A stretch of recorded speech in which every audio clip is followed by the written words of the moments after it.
The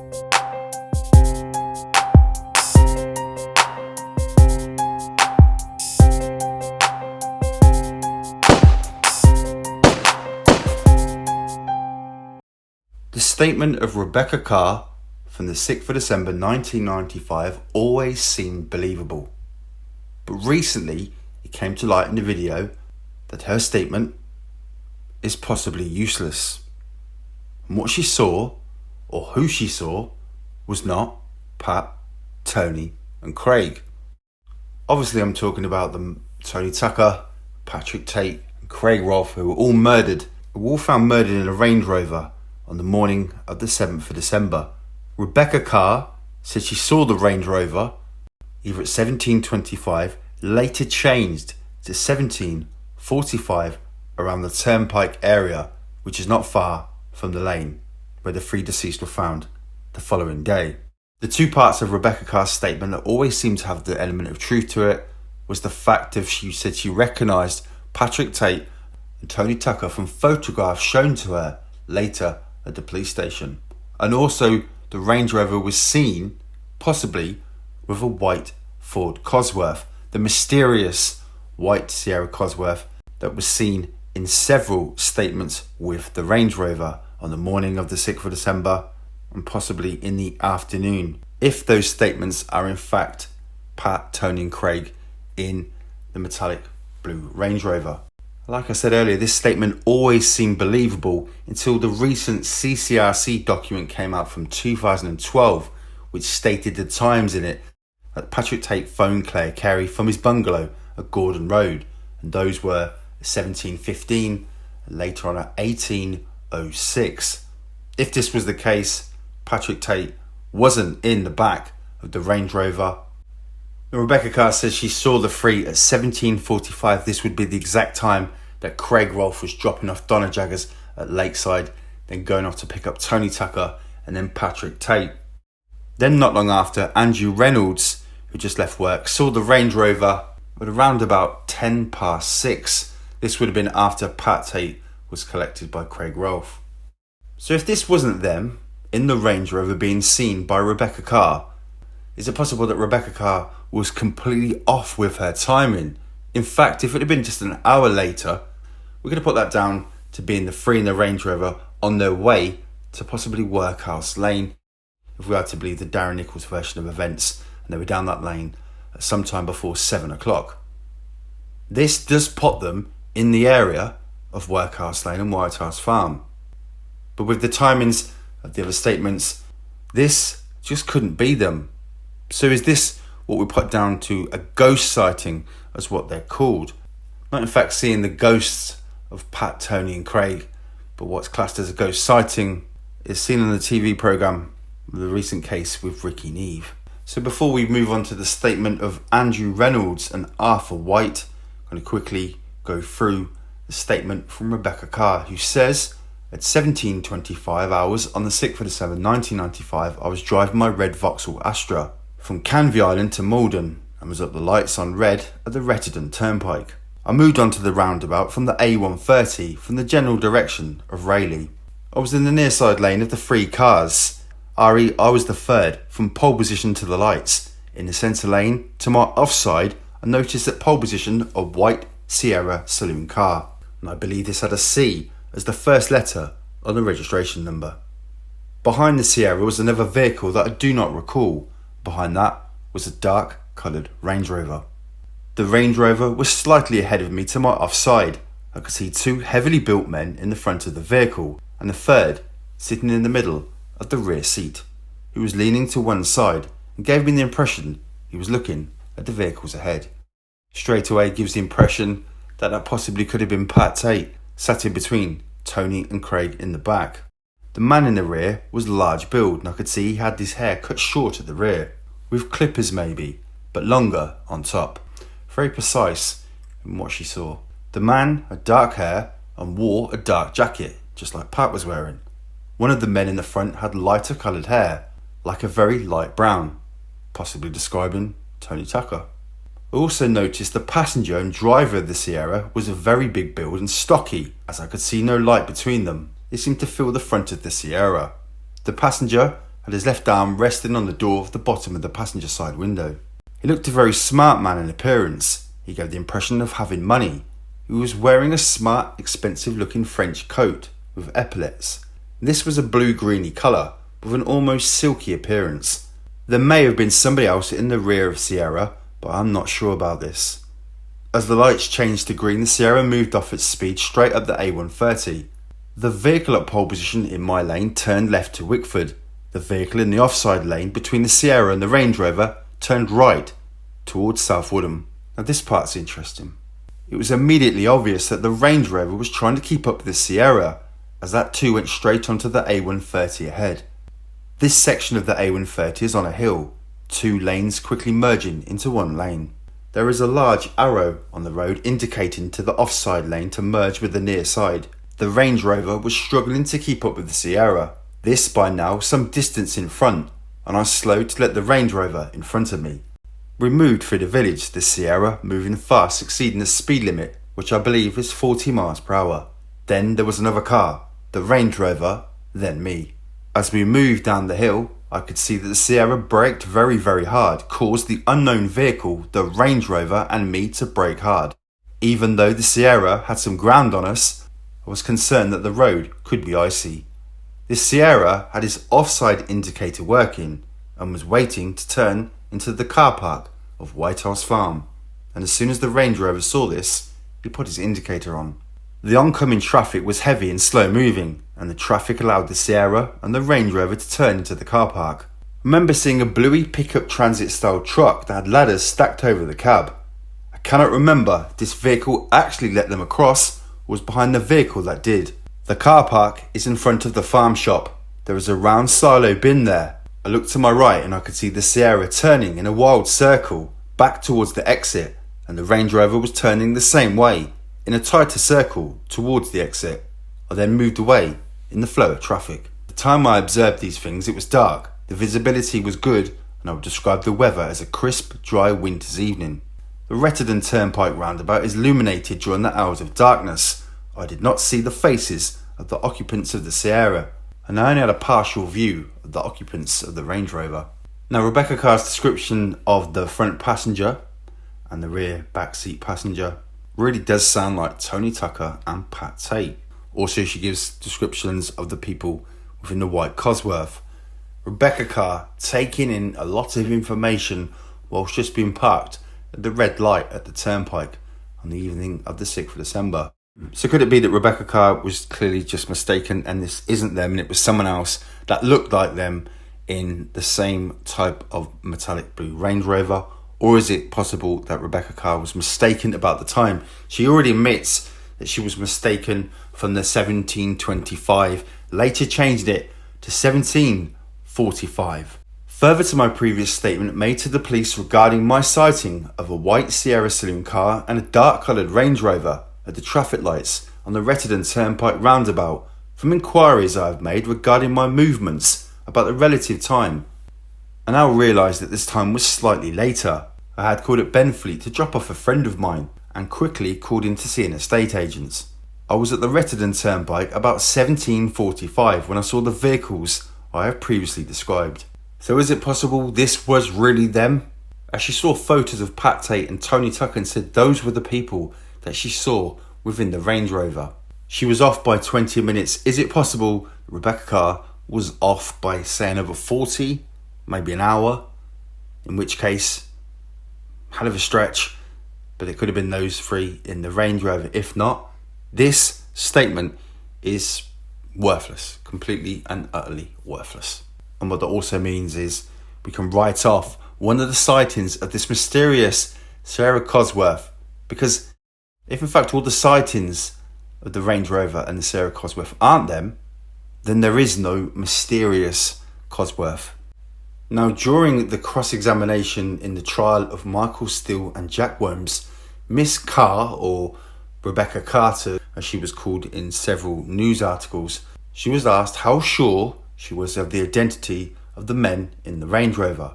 She responded, "The man in the back, I'm definitely sure of." But according to Michael Stenning, who worked for Barry Dorman, Pat Tate went to the garage that Barry Dorman owned to collect a vehicle at the Eastern Garage in Basildon, stating that Barry Dorman left the premises at around about 4:30. About 20 minutes later, Pat Tate turned up, so this would have been just before 5 o'clock. Pat takes the vehicle and leaves the garage, possibly then going off to the bungalow where he called Claire Carey at around about 17:15, later on at 18:06.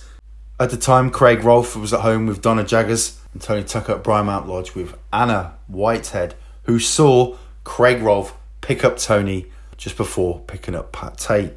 So I guess it really boils down to two things, and that Pat could either teleport or be in two places at once, or these times are mistaken.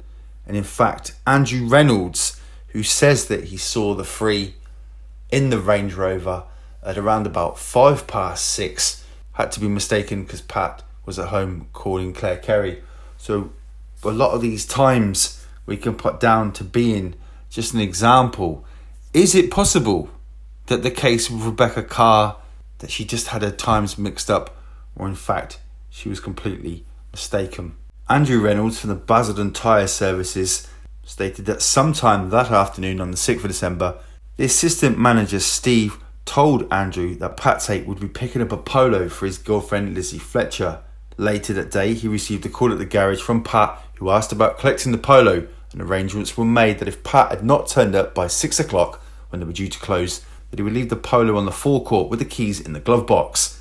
At 6 o'clock on the 6th of December 95, the garage closed and he left the Polo on the forecourt with the keys in as arranged for Pat. As he drove away from the garage in his white Astra van, he drove onto Cranes Close along Cranes Farm Road towards the roundabout junction with East Main in Basildon. As he got to the roundabout, the time was roughly 6:05 when he saw a blue Range Rover, which he recognised as the one that Craig, Tony and Pat use. I knew it was them and their Range Rover, as I'd seen them on several occasions before. I could clearly see that Craig was driving, Tony was in the front seat, and there was a stocky male between the seats at the back. It took this to be Pat Tate, as this was the usual way they sat when they'd seen him in the past. This, again, is what Rebecca Carr described when she saw her Range Rover on the turnpike.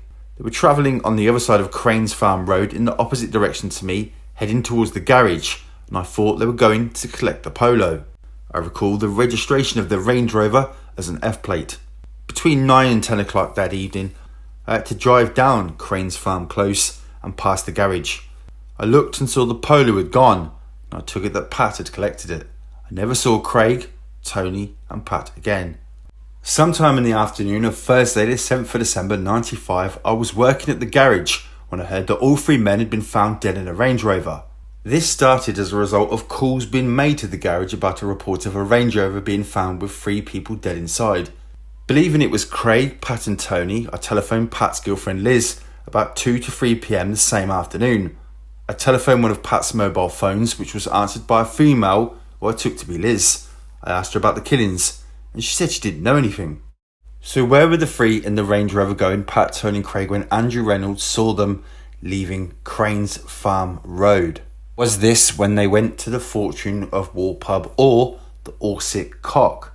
Without getting into them sightings, there is a confusion about what time the landlord saw the three in the Orsic Cock pub, if the landlord in fact did see them. Now there is another statement of a sighting of a Range Rover around about 6 p.m, but because of the call to Claire Carey, this can be put down to another mistake, and that is a statement of Arthur White. And this was also the time that Craig Rolfe was back with Donna Jaggers before dropping her off at the Lakeside Shopping Centre. Arthur White states that about 17:15 on Wednesday the 6th of December 1995, I was travelling along the A127 Arteria Road in the general direction of Southend. At this time, I'd just left Basildon. Somewhere near the turn-off for the A130, I was aware of a blue-coloured Range Rover travelling in a near side lane of the dual carriageway just ahead of me, in the same direction. There were a couple of cars in front of me, then the Range Rover in front of them. The road was busy with cars at the time. My attention was drawn to the Range Rover because the driver seemed to be unaware of where he was going. I say this because on 2 occasions he moved over towards the offside lane and then went back to the near side lane immediately. These manoeuvres were deliberate in as much that in hindsight he may have been trying to obtain a view of the traffic ahead. The Range Rover was a mid-blue colour and seemed in good condition. There was 2 people in the back, which were both white men. I would age them about 30 to 40 years of age. I think they were scruffy and not suited to that type of car. I saw the driver momentarily on 2 occasions that he pulled over. He was a white man, slightly younger than the 2 in the back. I couldn't see if the front passenger seat was occupied or not. I would describe the driver as having straight, dark, shortish hair. He was clean shaven. I seem to recall that the man behind the driver had a dark reefer type jacket. The jacket had big lapels on it. I cannot describe the men any further. When I saw them, I was doing 40 to 45 miles per hour. I last saw the Range Rover when it turned onto the A130, as if they were going to Chelmsford or Canvey Island. Since the 6th of December 1995, I've been aware that 3 local men have been shot dead at Rettendon. I've seen pictures of these 3 on the news, but can only say that the persons I saw were similar to those 3. So Arthur White's statement doesn't really describe what sounds like the 3 deceased. Now, Donna Jaggers' statements are questionable at the very least, but there is also confirmation from the police outside Grays police station when Craig Rolfe was pulled over. That would have been around about 4:30 on that afternoon. So this statement from Arthur White, along with Rebecca Carr's, seems that it might be possible to actually write off both of these statements as just a coincidence, in which this case has a vast amount. As mentioned earlier, there are the pub sightings.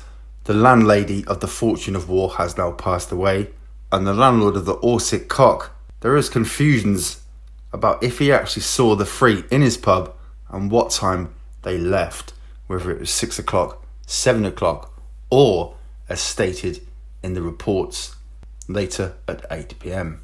Now, I think the real reason of this video isn't just to show that Rebecca Carr's statement isn't in fact true and wasn't the 3 deceased in the Range Rover. It just shows you that something that you've believed in as being part of this story, as being part of this case, can just be proved to be untruthful so easily by looking at a phone record. How many of these statements can be written off the same way? Or how many statements have the time wrong? How much of the Essex boys case, the documents and statements do we know remain untruthful? And what will be proved to be truthful and false in the next couple of months? Without getting into the Billy Jasper theory, which there remains a lot of doubt without the full information out there. The 7 o'clock time that they were seen going down the lane could be the only time they went down that lane, and it could be possible that they weren't in fact with a white Cosworth at all during the day of the 6th of December 1995. The farm shop worker on the morning of the 6th of December sounded like she described Tony Tucker in the passenger seat. But what would they have been doing at 10 p.m. on the 6th of December, and also at 10 a.m. on the 6th of December? And also, why would they have driven in to the farm area itself and not directly to the lane? Just like Rebecca Carr states, if they had been at that lane many times during that day, or in fact Tony Tucker knew that area, and if they'd been into that lane at least once before, there is no way they would have missed that turning and ended up in the farm shop with this mysterious white Cosworth. What were the real reasons they were down that lane that evening? Who knows? But what it could come down to is that Tony Tucker, Pat and Craig could have been showing someone the field. Now this comes down to Darren Nichols' version of events, that Michael Steele was showing the field that he was going to fly drugs over to at some point. But this is not the case. We know that not be true. We know that they knew that area. In fact, it could be the complete opposite, and it could have been those 3 that were showing someone that area. We do know that Patrick Tate had the meeting with Billy Blundell on around about the 3rd of December, maybe around about the Sunday, 3 days before the murders. They booked the celebrational meal on the Monday. What were they celebrating? What information did they find out between Sunday and Monday that led them to believe that they were coming into money? That's the question. That's the key to why they were down that lane in the first place. And whatever they thought was going to take place on the Wednesday the evening, they thought it was going to take place around about 7 o'clock, and they were going to be sorted. They could go off then, meet their girlfriends, to go and celebrate what had happened, what they'd come into, a deal or something. They were going to rob somebody, or they'd found out some sort of information about what they believed was going to take place. And that's when they ended up down that lane on the Wednesday early, because they believed whoever got them down there believed that the shots would remain unnoticed, because shoots went on later on Wednesdays to around about 6 o'clock. So any residents living near the area would have just put the shots down to the late night shoots. But we cannot ignore that Stephen Rogers heard shots at around about 12:30. If the three were killed earlier, what were the shots? And if the three were killed later, where are all the statements saying that they saw them? All we have so far is the Turnpike sighting later on at around about 11 o'clock. And that only came forward 11 years later, after a chance meeting when Chris Bowen bumped into the witnesses in the street. Which more information will come out about that on the documentary, which is coming soon. I'll see you on the next one.